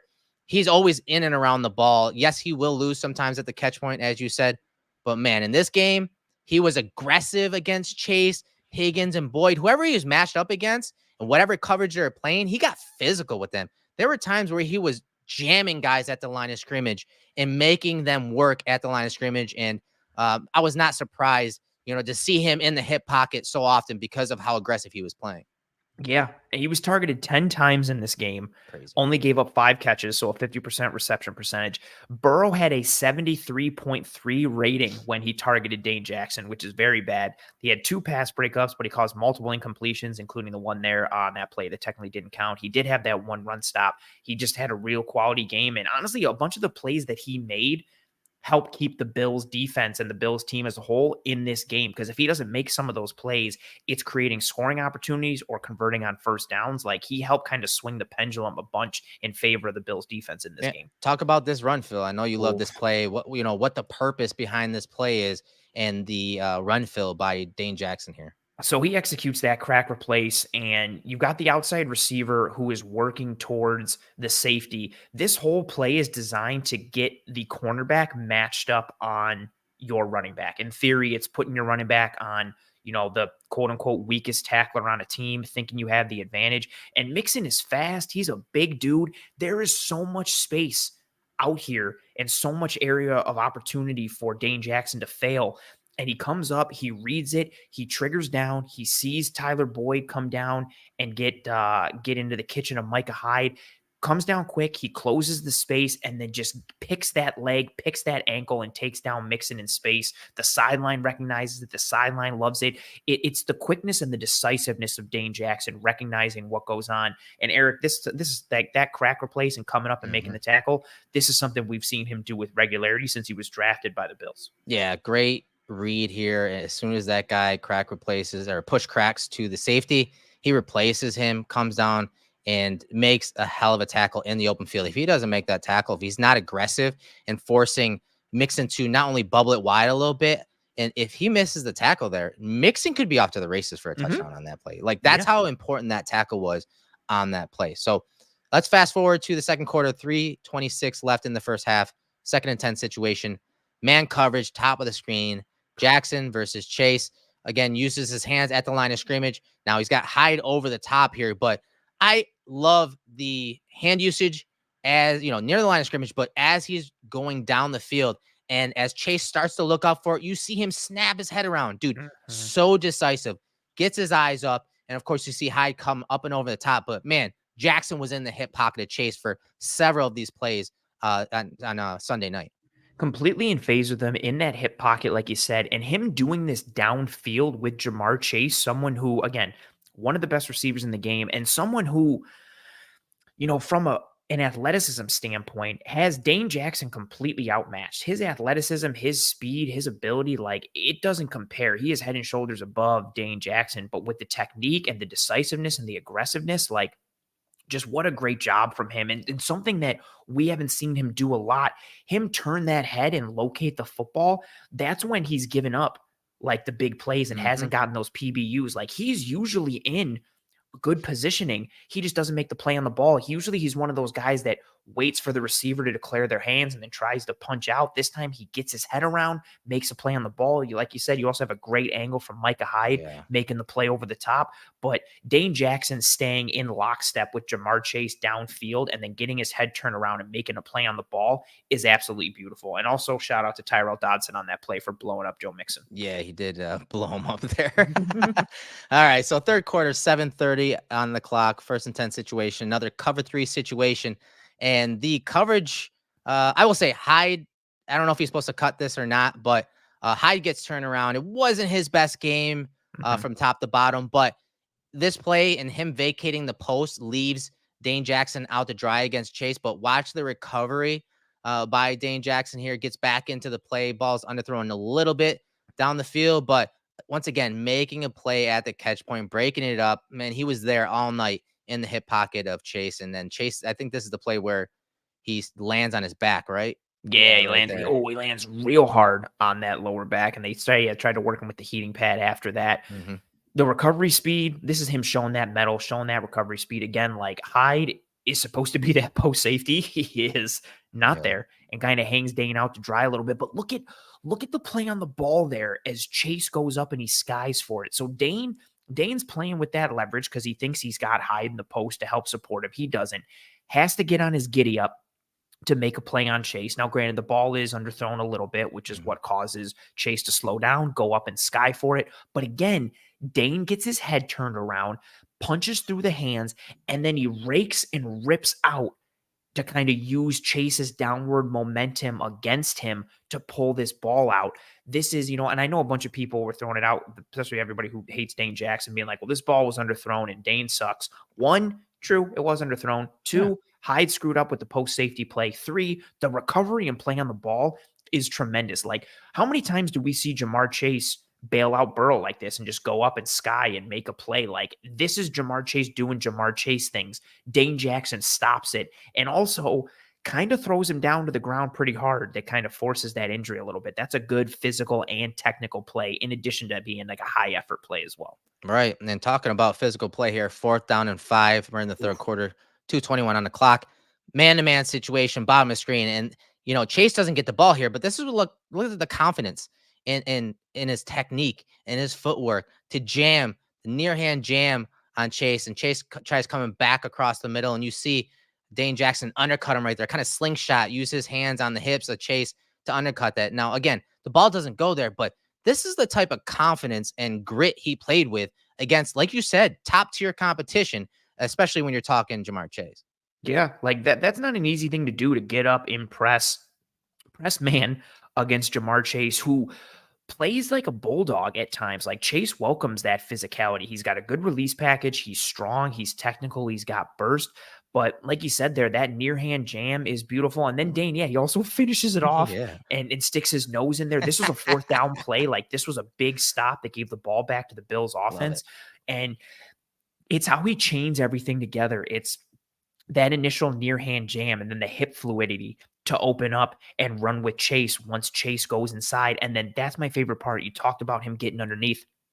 He slips that hip and gets underneath. He knows the situation. He knows Burrow. He knows the down and distance. So if you're seeing Chase go in there, you don't want to stay over the top if that ball's coming in. He slips that hip to get underneath to either make a play on the ball or deter Burrow from potentially making that throw. Now, in this instance, again, Burrow never looks to the right, so it is what it is. But man, that's a hell of a play in space. This is also too, Eric, this is to the wide side of the field. So it's not like he has like help from, the field situation to kind of play as an extra defender. Like, he's covering Jamar Chase one-on-one in space. Right. That's a tremendous play. Yeah, it's just awesome stuff from Dane. I was happy for him because, again, the moves that they made to get Rasul Douglas, I believed it was to put Douglas eventually as a starter and Benford as a starter, and Jackson would be that pivot guy. But who knows, man? Who knows? With the Benford injury and with Dane playing so well, maybe they start rotating those guys. But I do think they want Sewell eventually starting at corner. It makes sense. And especially too, Dane Jackson. Oh, gotta stop. Got a super chat from our boy John. John DeMarcy. What's up? John here. Thank you for being here and thank you for the super chat. And John says, just an attaboys. Eric, your film breakdown on Dorsey route concepts yesterday was a masterpiece. And he says, keep it up, guys. Kincaid and Shakir as 2 and 3 are the truth. And then the truth is capitalized. I like it. I like where his head is at. Appreciate you, John. Thank you for stopping by as always. For those who don't know, John is obviously a big Bills fan, but he lives down in Miami behind enemy lines. So we always like to send him care packages and send him our well wishes at all times, especially in a season like this.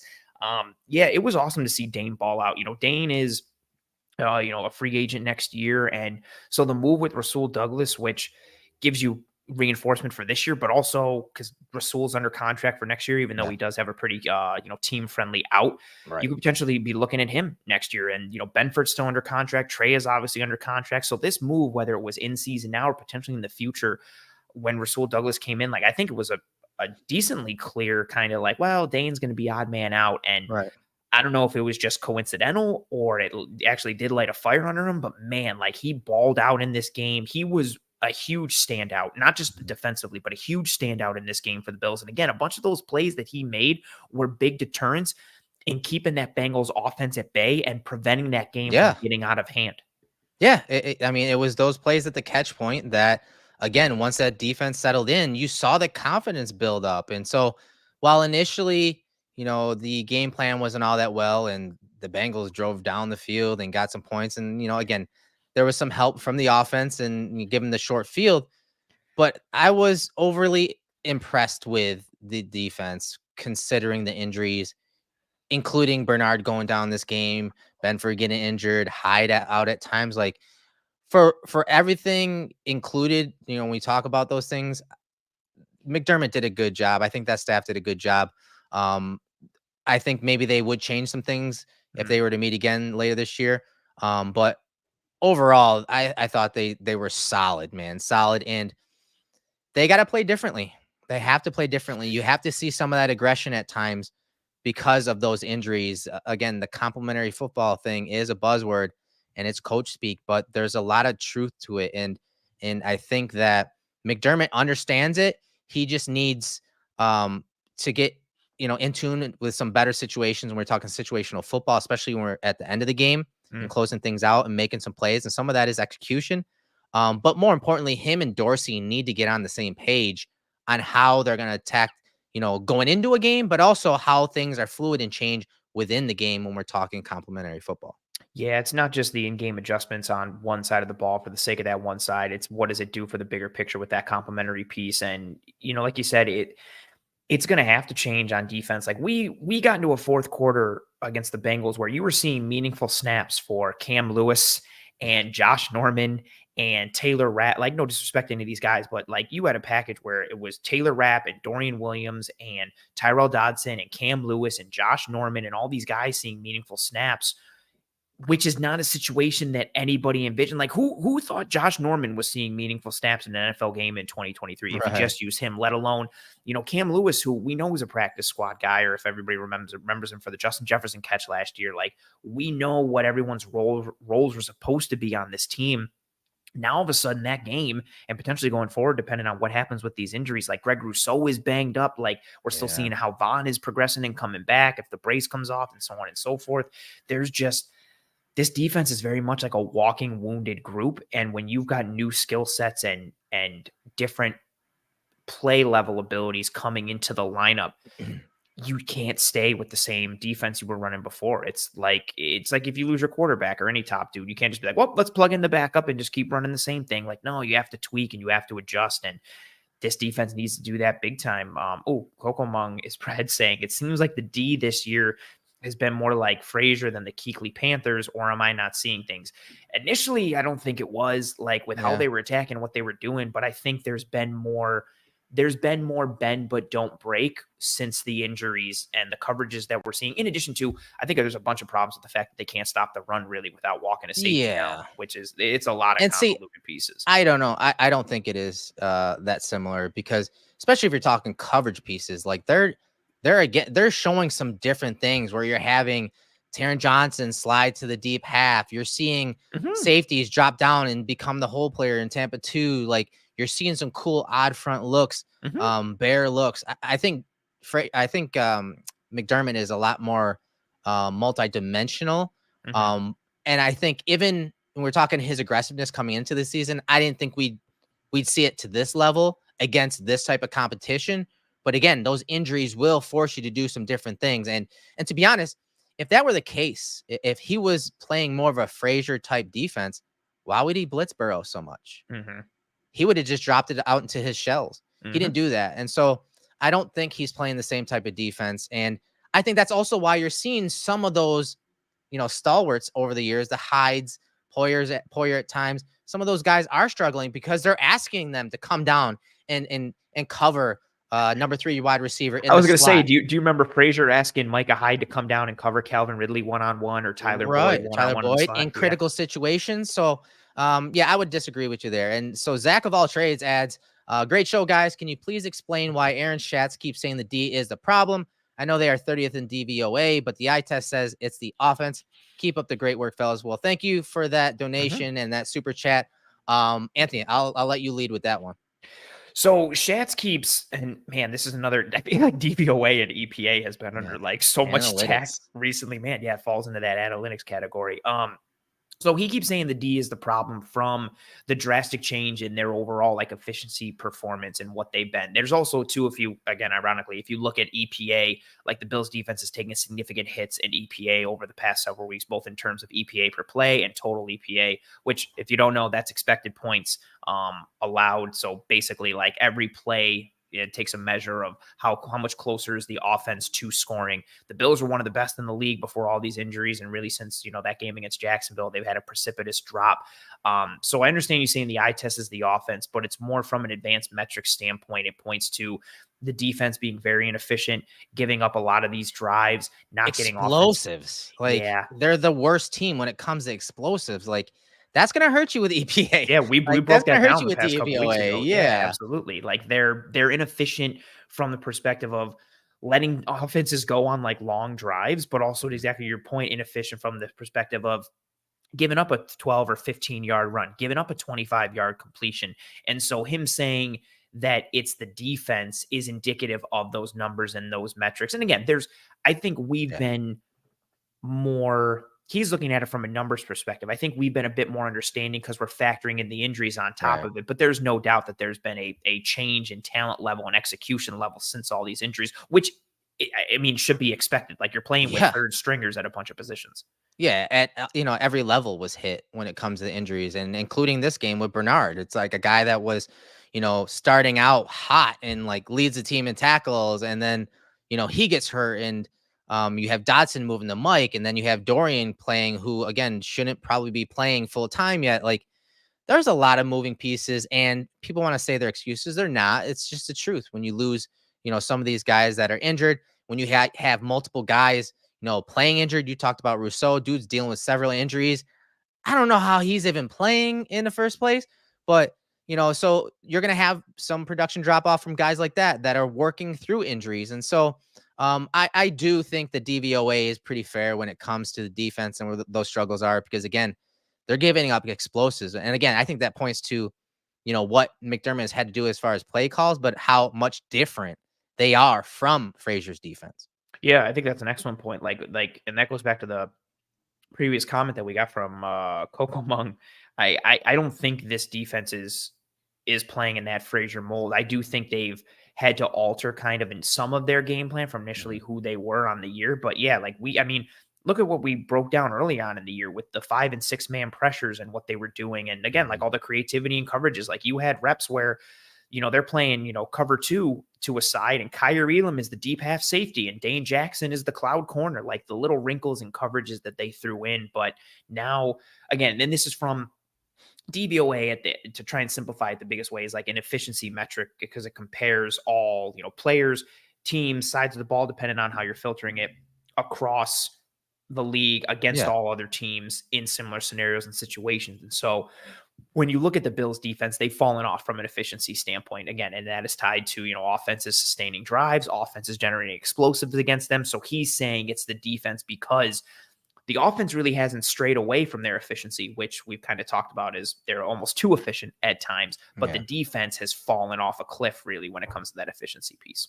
Yeah, no doubt. And, the last few games, yes, the offense has dropped a little bit in efficiency metrics, but not enough to affect their overall efficiency numbers. So Yeah. when we talk about that type of stuff, the defense has just been reeling on the bad end, for a while now. So again, when you're talking numbers type guys, like, yeah, he's going to lean into that, but he's not necessarily wrong, but we'll show you the reasons behind that, the whys behind that in the film room. And we have the last few weeks. So, again, take it for what it's worth. You got to have both. You got to have film. You got to have analytics. I think that is just another great, another nugget when it comes to, hey, you got to have both, because you can't just lean into the DVOA, because there are just too many other factors, especially if we're talking, we've said it all night, complementary football. Like Absolutely. it matters. And even from like an advanced metric standpoint, I think, Eric, we've said it a million times on the show, like we merge and marry advanced metrics with the film and lean more towards the film side and gravitate towards the X's and O's of it all. But even with the advanced metrics, that's why we use DVOA. We also use, what SIS provides and PFF provides. Like we use a combination of advanced metrics to further that holistic picture and that holistic piece. So we're not just using DVOA or just using EPA. We're using a variety of pieces there. Oh, you pulled up a comment. Yeah. Sabbath says Brett Coleman, awesome dude, is doing a video on the offense. Hopefully the curse wins us the Super Bowl. He does have a tendency to curse players, teams, and whatnot. So yeah, I do know he's doing a video. He actually ran it by me, some of the points he's going to hammer home, but I don't want to spoil that. But he does tie it together really well. So be on the lookout for that very soon. It's a video on the offense. Brett's a cool dude, man. Anytime we're, down at the Senior Bowl in Mobile, we try to meet up with him, have dinner with him, talk shop, talk football, talk being entrepreneurs, all that good stuff. He's a very good dude, obviously very knowledgeable. Check him out. He's got multiple avenues and options when you're talking content. He's got, the bootleg stuff. He's got the film room type stuff. He's a good dude, very knowledgeable. And he does a great job of tying, again, the analytics, the film, and the storytelling elements all together to portray and really, get his point across. So be on the lookout for that. Absolutely. I wanted to pull this follow comment from Zach of all trades, who said, "Thank you for the explanation." And then Sean McDermott claps aggressively. I like that. Like that's how I immediately imagined. Appreciate that. That was a good comment there from Zach. Eric, as we leave this Bengals game, behind us and start to move forward, where's your head at for this Denver Broncos game? Is it something small scale and granular? Is it something wide scale? Is it something just focused on the Bills? Like, where's your head at, I guess, with this team? Is it on this game? Is it something else? What are your thoughts on this Buffalo Bills team and what they are going forward? Yeah, at this point, I haven't really dove in too much. But what it comes down to is I don't want to hear any excuses. Just go win. I don't need quality points. This is damn near a must win, because of the schedule that's coming up. And you're on prime time, which, man, we talk about it all the time. Like, this schedule this year sucked. I hate prime time. The prime time Thursday, Sunday, Monday, and then you got the London game in the morning. Like, just give me a 1 p.m. Give me Sunday at 1, man. That's all I want. For a lot. I mean, I had to take off on Tuesday because I know that, as soon as the film drops, we'll be doing some work. But yeah, I haven't really dove in too much. I want to decompress for a little bit from this week and that schedule, but you just got to win, man. Like, I think there's, regardless of if they win by 20 or if they win by 6, it's the fan base is still going to be, going at the Bills. Oh, yeah. And so I don't care. Just win. Just make the playoffs. That's honestly all I care about. I don't care about how you win, the quality of the win, who you beat, who you lose. Like, just win, get to the playoffs. And once you get into the dance, then we start, you start to see some of those things that we haven't seen from Josh Allen yet, and just uncorking things and playing free. That's all I care about. Make the playoffs. Yeah, I'm in a similar headspace, and it's just wild that we're sitting here looking at this Denver game as, it basically is a must win. Like, you're sitting here at 5-4. If you lose to Denver, you're 5-5, and then you're home the following week against the Jets, who cannot be written off as a team. Their defense is so real, and Zach Wilson is starting to put some things together a little bit. We'll see what happens there, but you've got the Jets at home, then you're at Philly, then you get the bye, and then it's Kansas City, Dallas, the Chargers, the Pats, and Miami. Like, there is no let up.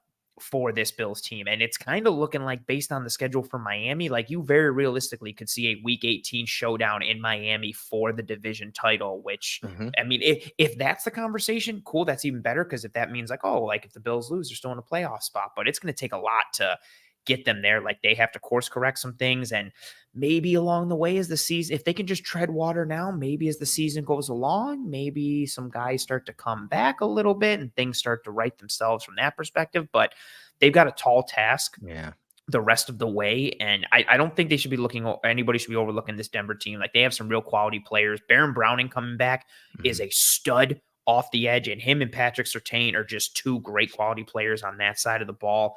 And then Sean Payton isn't, to be overlooked, although the Broncos offense does have some of their struggles, but Courtland Sutton can make some plays. They do have a good run game with Javonte Williams.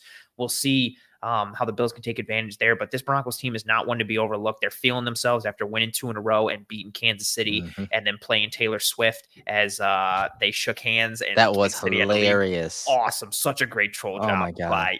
They could, that like sound guy had that queued up and was like, just please win, so I can hit play. Like that was such a great move for them. But yeah, they're feeling themselves a little bit, and they're not coming into this game thinking that they're going to get boat raced or beat. They know the Bills are wounded. They know the Bills are reeling. And yeah, this becomes a game that it really is a must win. And then you have to play the Jets on a short week, even though it's at home. But then it's just, I never thought we'd be sitting here being like, got to beat the Broncos. And I'm a little worried a little bit. But man, it's a lot ahead of this team. But regardless of that, we will be here to break down that for you folks every single week here in the Cover One Film Room. We want to thank everybody who joined us live for this episode of the Film Room. We appreciate all the engagement and see the questions, comments, thoughts, concerns, the back and forth with each other, the questions and back and forth with us. It's awesome to see that. Thank you very much to Morning Mayan, Miss Linda West. Thank you very much to Lord Corvax, Kenneth Smooth Jazz, Y-Town's King, Cincinnati's OG Blue, Colin Clifford, John DeMarchi, and Zach of All Trades for all your super chats. I had a bunch of them come through in this one. It was pretty awesome. So thank you very much for that. Thank you very much for all the kind words and support that you folks threw our way in the comments. If you haven't already, please, and thank you, drop a like on this video. It goes a sincerely long way towards helping us to track and trend in front of more eyes and ears. It helps the show. It helps the entire brand. So please drop a like on this video. If you are listening on one of the podcasting apps or platforms, that's awesome too. Please rate and review and subscribe to the Cover One Film Room. Subscribe to the Film Room channel here on YouTube, and then subscribe to the Cover One channel as a whole. We have you covered literally every single day of the week for Bills content of varying levels and varying depths, depending on what kind of content you are looking for. Again, thank you to everybody who rode with us live. If you didn't watch live, thank you for watching later. Your view, your download, your listen, whatever have you. Thank you for the super chats. As Eric mentioned earlier, word of mouth is also tremendous. So if you enjoyed this show or you enjoy the brand, tell football fans, Bills fans, whoever about us. Sometimes the old-fashioned way and just kind of telling people and stirring it up with word of mouth is tremendously helpful. And we appreciate any and every ounce of support, no matter how it comes. We're tremendously grateful for all of you folks.